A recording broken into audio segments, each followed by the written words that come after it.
Ito na nga, nagkagulo-gulo na talaga. Ayan, napanood nyo yung panayam kay Secretary Vince Dizon na kung saan iniimbestigahan daw nila si Diskaya, na kung saan si Senador Pongo ay konektado sa mga Diskaya. Nako! Linihis na talaga yung direksyon, di ba? Una Romualdez at Saldico. Ngayon, Diskaya at Go. Ano ba yan? Grabe. At sabi ni Secretary Vince Dizon, nag-usap na raw sila ng ombudsman. Uy, anong sabi? Mayroon na daw silang plano. Oh, anong plano ba yan? Ay, nako.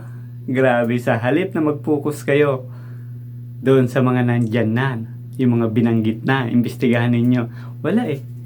Kalkal kayo ng kalkal, madaming pangalan yung lumilitaw, pero wala namang napupuntahan ng inyong investigasyon. May nabalitaan ako. Secretary Vince Dizon, totoo ba yun?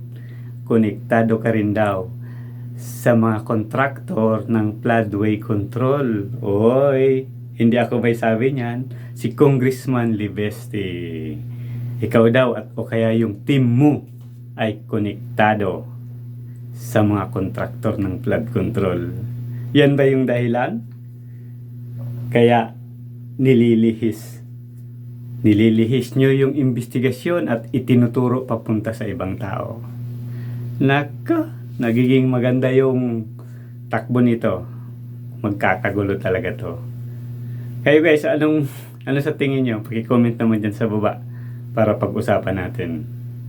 Maraming salamat.